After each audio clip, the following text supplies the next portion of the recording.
Hello everyone. जैसे कि कल मैंने आपको एक वीडियो अपलोड करी थी मैथ्स के इम्पोर्टेंट टॉपिक। अब मैं ऐसे ही साइंस के पेपर 2 यूटेट सीटेट के इम्पोर्टेंट टॉपिक्स ला रही हूँ, जिसमें पहला सब्जेक्ट केमिस्ट्री के लिए ला रही हूँ। ओके, ऐसे ही फिर नेक्स्ट वीडियो फिजिक्स की होगी एंड द नेक्स्ट वीडियो आपकी बायोलॉजी की होगी। तो यहाँ पे जो केमिस्ट्री है, साइंस पोर्शन भी क्या है, मैथ्स की तरह है। साइंस भी क्या आता है, 30 मार्क्स का आता है टोटल। ठीक है, जिसमें 20 मार्क्स क्या होता है यहाँ पे आपका, ये questions related NCERT related questions होते हैं, वो सब आता है। और 10 मार्क्स की आपकी क्या आती है, पेडागोजी आती है। ठीक है, और ये 20 ये एनसीईआरटी आप 6 to 8 तो कवर करिए ही करिए। और आपको पता है जैसे सीटेट का लेवल तो 9 हाई हो गया है, तो 9th 10th भी आपको कवर करनी पड़ेगी। बहुत इम्पोर्टेंट है क्योंकि लेवल क्या है, इंक्रीज़ होते जा रहा है हर पेपर में। ठीक है, 9th और 10th आप जो आपको इम्पोर्टेंट टॉपिक हैं PYQ देखिए। और ऊपर से अलग अलग वीडियोस यूट्यूब पे अपलोड हैं हर चैनल में यूटेट सीटेट के, वहाँ से भी आप देखिए। कुछ 10 पॉइंट्स समथिंग केमिस्ट्री की मैं बता रही हूँ। ठीक है, तो वहाँ से आप कवर अप कीजिए। ओके, अब आती है सबसे पहला टॉपिक जो है मैटर की बात आती है। मैटर में आप जैसे अगर एक स्टेट से दूसरे या फिर एक कन्वर्ट करना है, तो जैसे आपको सॉलिड्स हो गया, लिक्विड हो गया, गैसेस हो गए, इन सबको कन्वर्ट करना है एक दूसरे स्टेट से, तो आप कैसे करेंगे। ठीक है, सब्लिमेशन क्या है और कंडेंसेशन क्या है, इवेपोरेशन क्या है। ठीक है, और ये मेल्टिंग पॉइंट्स क्या होते हैं, बॉइलिंग पॉइंट्स क्या होते हैं, ये सब चीज़ें आपकी definition.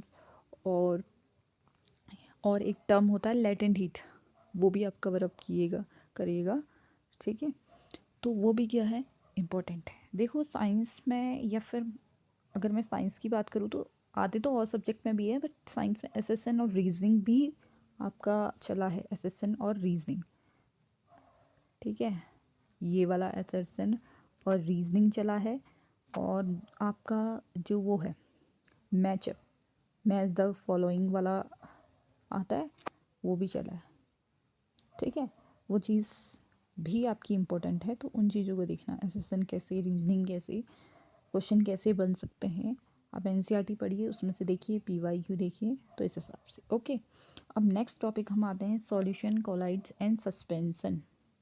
Solution colloids and suspension में क्या होता है आपका, यहाँ पे साइज़ क्या है, ट्रू सॉल्यूशन, कोलाइडल, ये सॉल्यूशन, ये सब चीज़ें। तो साइज़ क्या है, उस पर उसका साइज़ देखना, उसका नेचर देखना। ठीक है, सॉल्यूशन का। और जो है आपको इसमें साइज़ हो गया, नेचर हो गया, स्टेबिलिटी हो गई, और लाइट पे ये चीज़ कैसे बिहेव कर रही है। ठीक है, अगर ये चीज़ लाइट से पास हो रही है तो इनका बिहेवियर कैसा है, ये देखना है। और एक टिंडल इफ़ेक्ट करके आएगा, टिंडल इफ़ेक्ट करके इसमें एग्जाम्पल देंगे कि टिंडल इफ़ेक्ट का कौन सा ये एग्जाम्पल है या नहीं है। ठीक है, तो वो चीज़ ऑप्शन में आएंगी।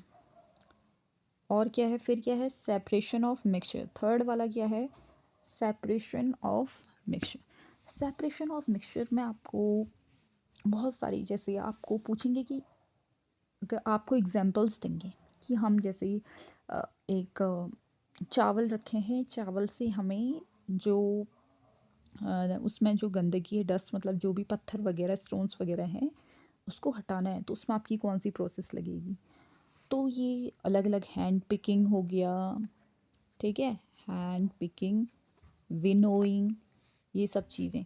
सबसे ये डिस्टिलेशन। ठीक है, डिस्टिलेशन वाला तो याद करके रहिए, डिस्टिलेशन, डिस्टिलेशन बहुत है। इसमें क्या है, फ्रैक्शनल डिस्टिलेशन जो है, fractional distillation, fractional distillation, fractional distillation में कि दो उसका उनके बीच का डिफरेंस क्या होना चाहिए, 25 डिग्री सेल्सियस, उससे कम होना चाहिए। ठीक है, इनका जो डिफरेंस है वो 25 डिग्री सेल्सियस से कम होना चाहिए अगर आप दो लिक्विड ले रहे हो, तो उनका जो बॉइलिंग पॉइंट होता है। ठीक है, बॉइलिंग पॉइंट 25 डिग्री से, ऐसे करके मतलब बहुत सारे क्वेश्चंस हैं, उसको आप देखना। क्रोमेटोग्राफी है, कलर की अगर हम बात करें तो डिस्टिलेशन तो बता ही दिया है, डिकेंटेशन है, ओके। और बहुत सारे हैं इसमें, सेपरेशन कैसे हम मिक्सर को करते हैं, ये सब चीज़ें, ठीक है। इसके बाद नेक्स्ट है एटम्स एंड मॉलिक्यूल्स, ठीक है। एटम्स एंड मॉलिक्यूल्स, इसमें डाल्टन की जो एटॉमिक थ्योरी है वो, ठीक है। एटॉम और एटम्स और मॉलिक्यूल्स, ठीक है। मॉलिक्यूलर मास, किसी भी एलिमेंट का मॉलिक्यूलर मास हो गया, एटॉमिक साइज हो गई, ठीक है, ये चीज़। और जैसे आपको एक क्वेश्चन ऐसा भी देंगे कि जैसे ये कोई यहाँ पे एक्स कोई एलिमेंट है और यहाँ पे पूछेंगे उसका मॉलिक्यूलर मास क्या है, और यहाँ पे पूछेंगे उसकी एटॉमिक मास क्या है, ठीक है। ये सब चीज़ पूछेंगे आपसे, मॉलिक्यूलर मास और एटॉमिक मास, आपको कोई ये दिया है। और ऐसा भी दे सकते हैं कि इसका इतना है, 13 है या 12 है, 14, जितना भी मॉलिक्यूलर मास होते हैं इतना। तो ये एलिमेंट किसको बिलोंग करेगा, आपको उस एलिमेंट का नाम बताना पड़ेगा। जो एटॉमिक जो टेबल होती है एलिमेंट वाली, उसमें से आपको बताना पड़ेगा, ठीक है। आपको ये चीज़, दो चीज़ दिए रहेंगे, ठीक है। ऐसे ही करके मैटर हो गया, सॉल्यूशन, कोलाइड एंड सस्पेंशन हो गया, सेपरेशन और मिक्सचर हो गया, एटम्स एंड मॉलिक्यूल्स हो गया। तो इनसे रिलेटेड आप PYQ भी ज़रूर करिएगा। अब ओके, अब नेक्स्ट टॉपिक हम आते हैं acids and bases. Acids and bases में हम जो एसिड्स क्या होते हैं, बेसिस क्या होते हैं, अगर आपको जैसे ऑक्जेलिक एसिड क्या होता है उसका एग्जाम्पल, ठीक है। टोमेटो में कौन सा एसिड है, ऐसे करके। और formic acid, various type of acids जो भी होते हैं, ठीक है। लैक्टिक वाला, ये सब चीज़ें आपको देंगे, ठीक है। और अगर आपको जैसे एग्जांपल देंगे, अगर आंट ने काट लिया है तो उसमें कौन सा एसिड आ गया आंट के बाइट करने से, और फिर आप कौन सा बेस लगाओगे, ठीक है। और जो मिट्टी होती है उसका, उस मिट्टी में जब हम ज़्यादा पॉइजनस वाला चीज़ डाल देते हैं, जैसे, ठीक है, जैसे मैन्योर वगैरह एक्सेस अमाउंट में हो जाती है, ठीक है। जो फर्टिलाइज़र्स जो हम मार्केट से ख़रीद के डालते हैं, अगर वो ज़्यादा हो जाती है तो उसमें आप कौन सा बेस डालोगे, उसको क्या करना है, बैलेंस करने के लिए, न्यूट्रलाइज करने के लिए, हाँ। एंड सेकंड पॉइंट इसमें न्यूट्रलाइजेशन हो गया, ठीक है, क्या होता है। और अगर सॉल्ट कैसे बनते हैं, सॉल्ट्स कैसे बनते हैं, ये भी इम्पोर्टेंट है, ठीक है। और न्यूट्रलाइजेशन रिएक्शन क्या होती है, ये सब चीज़ें इसमें बहुत इम्पोर्टेंट है, ठीक है। एसिड्स एंड बेसिस में ये सारी चीज़ें आपको वहाँ पे दिए रहेंगे। आपको जो एक टेबल है NCERT में, I think it's in 7th class, तो वो आपको याद रखनी है कि कौन से एसिड में, किस चीज़ में कौन सा एसिड है, किस चीज़ में कौन सा बेस है, ठीक है। सोप सॉल्यूशन हो गया, ये सब चीज़ें आपको याद रखनी पड़ेंगी, ठीक है। और फिर नेक्स्ट आते हैं केमिकल रिएक्शन। केमिकल रिएक्शन में आपको अलग अलग रिएक्शंस, मतलब एक बार देख लेना कि कौन सी रिएक्शन कैसे बन रही है, मेन। और जो ऑक्सीडेशन, रिडक्शन, ये सब चीज़ें होती हैं, ठीक है। रिडक्शन हो गया, ऑक्सीडेशन हो गया, ये सब चीज़ें कैसे बन रही हैं। एक होती है प्रिसिपिटेशन रिएक्शन, ये सब चीज़ें कैसे बन रही हैं, ठीक है। और फिर नेक्स्ट आता है यहाँ पे सॉल्ट्स में, यही चीज़ जो मैंने ऊपर बताई थी, एसिड एंड बेसिस के टॉपिक के अंदर सॉल्ट्स भी है। न्यूट्रलाइजेशन रिएक्शन, एसिड के साथ रिएक्ट होता है, बेस के साथ क्या गिव अप वाटर करता है, ये करता है, वो सारी चीज़ें आपने देखनी है बुक में, ठीक है। वॉशिंग सोडा का फॉर्मूला क्या होता है, और बेकिंग सोडा का फॉर्मूला क्या होता है, इनका यूज़ क्या होते हैं, यूजेस कहाँ, ये कहाँ यूज़ होते हैं, ये सारी चीज़ें आपने देखनी है, ठीक है। नेक्स्ट टॉपिक क्या है, मेटल्स एंड नॉन मेटल्स, ठीक है। मेटल्स एंड नॉन मेटल्स, इनका इनकी प्रॉपर्टी हो गई, इनका यूज़ हो गया। ठीक है। एलॉय हो, क्या होते हैं एलॉयज़, ये सारी चीज़ें। अगर किसी भी मेटल का एक्सट्रैक्शन करना है तो उसमें क्या यूज़ होगा। मेटल, जो मेटल ऑक्साइड होते हैं वो कैसे बनते हैं, क्या होते हैं।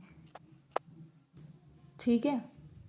ब्रास, जिंक, ये जो एलॉयज़ में इनसे कुछ नई चीज़ बन जाती है, फॉर्म हो जाती है, तो वो क्या होती हैं, कितना परसेंट एलॉयज़ होता है। देखो डीपली आपको जाना पड़ेगा ही, क्योंकि सीटेट का लेवल टफ है और कब कौन सा एग्ज़ाम, मतलब एग्ज़ाम में कब कौन सा क्वेश्चन दे दें ये हम गैस नहीं कर सकते हैं। ओके स्टूडेंट, अब मैं आपको नेक्स्ट टॉपिक में लाती हूँ, फाइबर टू फैब्रिक। ठीक है। फाइबर टू फैब्रिक में क्या है, ये बहुत इंपॉर्टेंट टॉपिक है। ठीक है। ये बहुत इंपॉर्टेंट टॉपिक है, इसमें से बहुत क्वेश्चन बनते हैं इन coal and petroleum and fiber to fabric. मतलब जो ये दो और भी हैं important, but according to me, okay, तो मैं ये कह सकती हूँ कि हाँ ये इम्पोर्टेंट हैं, बिकॉज जैसे इसमें है ये रियल लाइफ से भी रिलेटेड है, हालांकि बाकी भी हैं, बट फाइबर टू फैब्रिक आपको पता ही है। इसमें मैं अगर बताऊँ आपको तो यहाँ पे लिखती हूँ। ठीक है। फाइबर टू फैब्रिक का स्पिनिंग क्या होता है, निटिंग क्या होती है, ये पूरी एक प्रोसेस होती है, किससे क्या बनता है, किससे क्या बनता है। वीविंग हो गया, ये चीज़ आप देखना एनसीईआरटी में पूरा दिया है। ठीक है। लास्ट में यान कैसे बनता है, ये चीज़। ठीक है। यान कैसे बनते हैं, और क्या हो सकता है, जैसे सिल्क वॉर्म का हो गया, कुकून क्या है। ठीक है। और ऐसे बात करूँ फिर क्या है यहाँ पे, फाइबर्स का अगर हम देखें, फाइबर्स कितने टाइप के होते हैं, 2 टाइप के। ठीक है। सिंथेटिक फाइबर्स कैसे होते हैं, क्या क्या बनते हैं। ठीक है। और नेचुरल फाइबर्स कौन कौन से हैं, ये वाला भी देखना पड़ेगा। सिंथेटिक के अंदर जो पॉलिस्टर होते हैं, पॉलिस्टर हो गया, नाइलॉन हो गया। ठीक है। ये सब चीज़ें कैसे बनती हैं, ये सब चीज़ें आपको देखनी पड़ेगी। ठीक है। Spinning, knitting, yarn, weaving, polyester कैसे बनते हैं, नाइलॉन कैसे, ठीक है, रेयॉन कैसे, सिंथेटिक फाइबर्स के अंदर क्या आता है, नेचुरल के अंदर क्या आता है, सिल्क वॉर्म की प्रोसेस आपको देखना होगा, कुकून वाला। ठीक है। ये सारी चीज़ें, उसकी स्टेजेस देखनी होंगी, ये सारी चीज़ें आपको यहाँ पे देखनी होंगी। ठीक है। अब नेक्स्ट टॉपिक आते हैं हम, coal and petroleum, it's important. Okay. तो इसमें कोल एंड पेट्रोलियम में हम देखें, अगर कोल एंड पेट्रोलियम का भी मैं यहाँ पे बता रही हूँ। कोल एंड पेट्रोलियम में क्या है, अगर आपको ये देखना है कि कोल क्लासिफिकेशन, सबसे पहले तो कोल क्या होता है, ये नॉर्मल आपको फॉसिल फ्यूल क्या होते हैं। ठीक है। एलपीजी क्या होता है, सीएनजी क्या होता है, पेट्रोकेमिकल्स क्या होते हैं, कैसे बनते हैं। ठीक है। फ्यूल क्या होते हैं, और एक फ्रैक्शनल डिस्टिलेशन होता है वो पेट्रोलियम का कैसे होता है, इन्वायरमेंट में इस चीज़ का क्या इफेक्ट पड़ता है, ये सारी चीज़ें आपको पढ़नी पड़ेंगी। ठीक है। फिर आपको कोल प्रोडक्ट होते हैं, कोल प्रोडक्ट। ठीक है।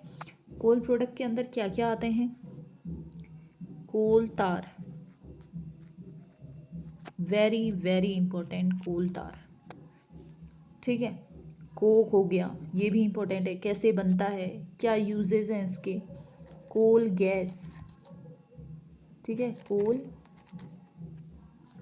कोल गैस, ये सारी चीज़ें। ठीक है।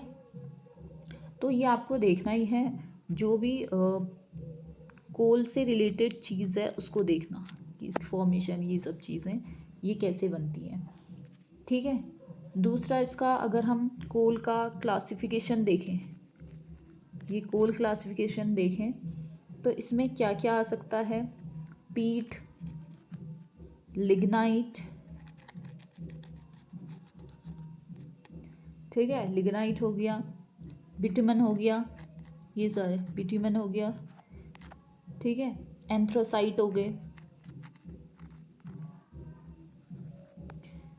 ठीक है, और क्या हो गया, पैराफिन, वैक्स वगैरह, वो जो होते हैं ना कि इसके प्रोडक्ट कैसे बनते हैं, वैसलीन में क्या होता है, और ग्रीसिंग वाला पोर्शन, और रोड में हम अगर हमें ये चीज़, रोड में हमें क्या यूज़ करते हैं, ठीक है, विटामिन यूज़ करते हैं। तो इसी चीज़ के लिए कि क्यों यूज़ होता है विटामिन वगैरह ये रोड में, ये सारी चीज़ें आपको देखना है इसमें। आई होप आप सबको ये टॉपिक्स समझ आए होंगे। डिटेल के लिए आप अपनी एनसीईआरटी से पढ़ना अगर डिटेल में चाहिए, ठीक है। Thank you.